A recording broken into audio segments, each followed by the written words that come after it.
Hello and welcome. I'm here with my Mum.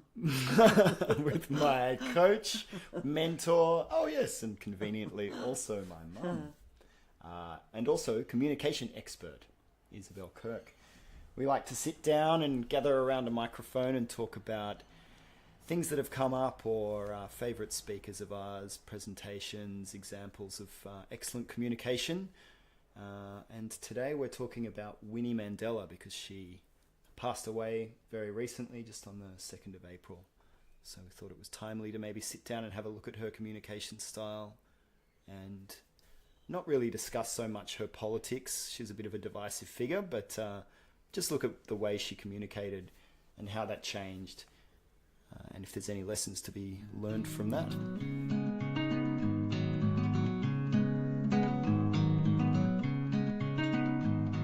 Winnie Madikizela-Mandela. She died on the 2nd of April, so very recently. Ex-wife of Nelson Mandela. 2018, in case you're listening to this podcast in 2088. Right. When we're dead. She's been detained, tortured, banished, spent months in solitary confinement. So all of those kind of experiences are going to change a person, have a profound impact on your worldview and how you interact with the world. And your language and the way you present yourself. And I was really intrigued as to why you chose Winnie Mandela. Yeah, I mean, she's such a divisive figure. Depends who you talk about, whether she was the mother of the nation or, a horrible murderer. Yeah. She has a really interesting history, which I've just been looking into a little bit more, so I've learnt a lot more about her. But at the time, it was so interesting to see how many people were moved by her and were huge fans of hers and taking to the streets, outpouring of support and mourning. And I had always thought that she was more of a kind of a militant type of person and a product of a time that had passed, and maybe I was surprised to see that the reaction to her death that seemed to unify people behind her. A lot of people had a lot of compassion for her. Yes, because I grew up with all of the Nelson Mandela and Winnie Mandela, and she was a heroine. And then Right. when she turned so militant, I sort of went off her a little bit and was more inclined to like his Mahatma Gandhi style of leadership. So I was very interested to hear why you were interested in her. But what I also found intriguing was when you and I sat down to do some research, I'm thinking, we don't have to stack the decks. She's going to be speaking from the top of her brain, and it's going to be really militant, and we're going to be able to make a point about speak from your body. Yeah. And we're both sitting going, because, the first thing that we listened to was Nelson Mandela speaking about hearing about his son's death, and we'll do something about him another time. Yeah.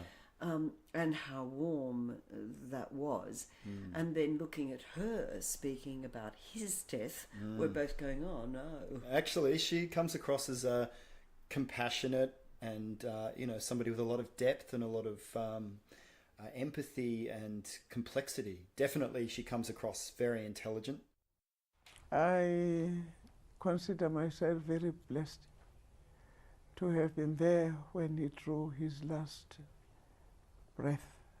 When that final hour came, the military in uniform and acting so officially, it only struck me then that he was leaving the house for good.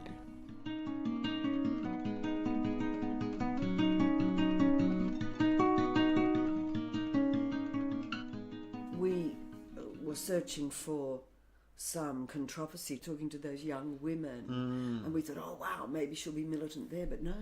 Admittedly, she's older, so maybe she'd mellowed a bit. And I remember in that, when she said, when I was younger, we had the opiate of being on fire about apartheid. So you and I both went, opiate, great. Let's search for an earlier thing. Yes. And we had trouble finding something there as well. True. So I'll insert a grab now maybe of her or confronting a military presence. And that policeman when he'd imprisoned, when he'd put all her people in the bus. Paddy wagon. Yeah, in the paddy wagon. What are you doing here, killing our people? do not know about it. You do not I'm know. not a What commander. are they doing in your van? Why did you go and take them from that Sparta camp when they had done nothing to you? Yeah, she was passionate there, and she really was fired up there. That's right. So she definitely knew when the cameras were on her, or when the times called for it. She was able to do that militant, rabble-rousing, short grabs, leaving space for the crowd to go wild. Did you think that she had that was sort of staged? I don't know if that one was staged. That may very well have come about organically, but it was a great opportunity to have an interaction with authority, with people around her, where she was able to make an example of, this is the kind of thing that we're up against, and this is the soldier that I am. And, you know, those people who said, when I look at her, I see a soldier. Yeah, yeah. He certainly skulked away with his tail between his legs. Who's, oh, the cop, yeah. Yeah.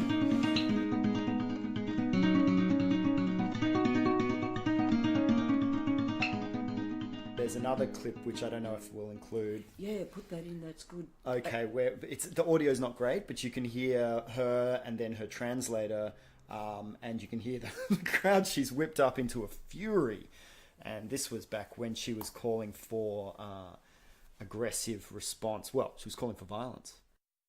You are not going to fight this government with AK-47s because you haven't got any. We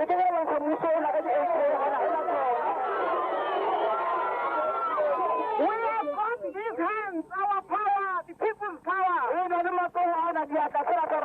We are going to dismantle apartheid. We are not prepared for any so-called reforms to apartheid. You cannot reform a sin. Apartheid is a criminal act against mankind.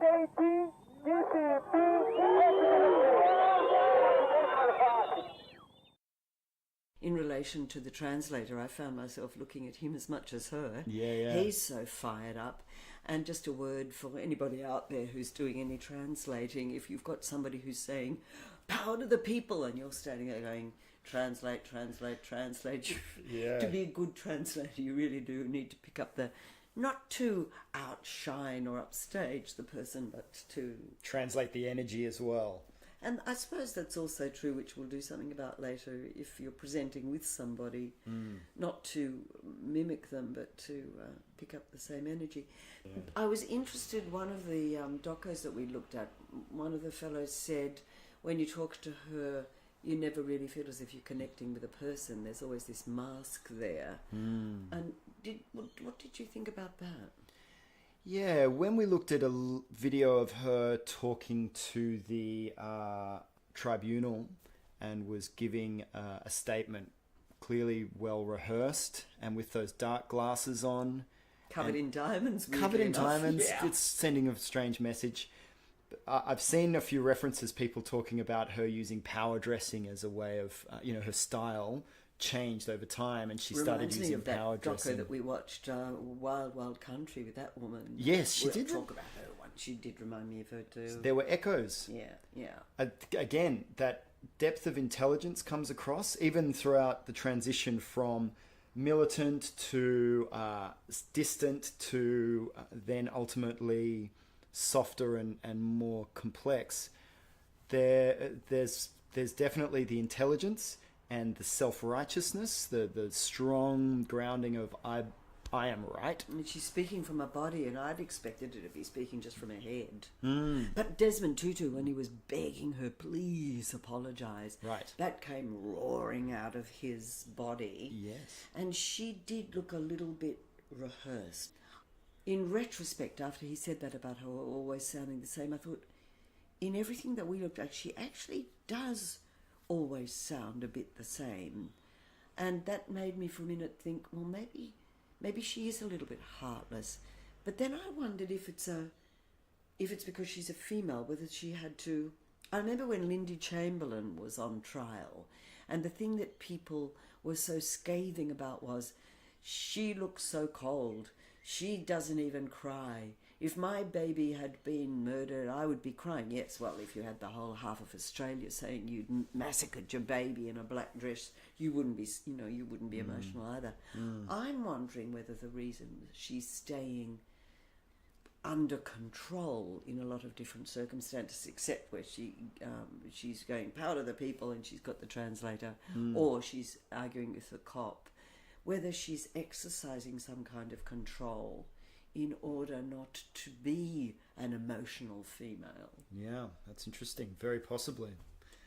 And the fact that she's got to choose her words carefully. I mean, that would be just throughout her entire life. That's her norm. She knows that she's an influential person. She knows that her words are her weapon. And she has become very skilled at wielding.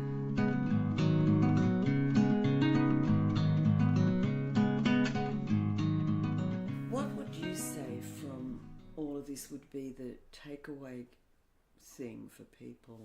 I was hoping that coming into this we would find some quality that we could juxtapose with Nelson Mandela or with other people to say, okay, a quite straightforward point, but I'm finding that the more we look at it, there's more complexity there is, because I think she does have a gentle side that comes across in a lot of her interviews, especially. From when she was young too. Yeah. And when she was talking about what it was like to be in solitary confinement, she wasn't milking it either. She was just being matter of fact, like he is. Yeah, exactly. Yeah, talking about the same thing. It's interesting the similarities. I was wondering if it's be sincere, and don't be afraid to be different every time you're speaking. Right. So I can imagine in her situation, and any leader who is interviewed over and over and over again and asks the same questions, and she has to trot out the same, this is awful the way we're treated, blah, blah, blah, that it would become rote, like you get sick of a beautiful view. But it seems to me that if you can find a connection that is in that moment, so even if you're up speaking to the board or giving a sales things, if you can remind yourself, I'm not a robot repeating stuff. There are people here hearing this for the first time, or, I mean, it's not Shakespeare, but I need to engage with what's going on with me at the moment. I need to sound real and show up and be present. And again, I know sometimes you've just got a bunch of numbers up there. The sales went very well. So it is asking you to be what an actor dreads, which is to breathe life into some pretty ordinary material. For me, the take-away thing is just pause for a second before you go into any meeting or presentation and think, okay, I'm actually going to connect with people. I'm going to see who's there. I'm going to have an impact and change people. Yeah. And because I feel sorry for her that when she became rote, he said, no, she hides behind the mask. Yeah. It's a very easy criticism, and it's very easy, again, with actors, they give the same performance every night. They're not there. They could phone it in. So there's something about showing up, I think. Yeah, absolutely. And I mean, we've seen it with the people that we work with, that frequently the tendency is to walk straight in, go on a pre-programmed path where you check your notes, check the slides, do a pre-rehearsed or standard eye contact, exercise, and then launch straight into a rote, exactly as you said, the same delivery that you would do every time. And saying, oh, it went really well, I covered all my points. Right. And you look down and 3/4 of your audience are sound asleep. You ask the others that weren't asleep 2 days later, what did he or she say? And they say, no idea. Yeah. And then taking that step of pausing, allowing yourself to experience what it's like to be a human standing up in this scary weird environment. That's why most people would rather die. Oh, yeah. That's exactly. That's right. But there's no way around it. Because breathing and allowing yourself to experience that opens the opportunity for your primitive brain to say, whoa, you're up in front of the tribe and you're going to get, shunned out into the wilderness and have to or fend murdered for yourself. Or killed, or they're going to throw spears at me. Yeah, don't be your real self. Rely on your slide deck. But but people can sniff that a mile away. They can really smell it. And if you Well, pause and breathe, they... Like you and I going in there determined to find her sounding militant and heartless, and Yeah. you couldn't do it. Yeah. You know, had to... In the end, you have to go with what they're giving you. True.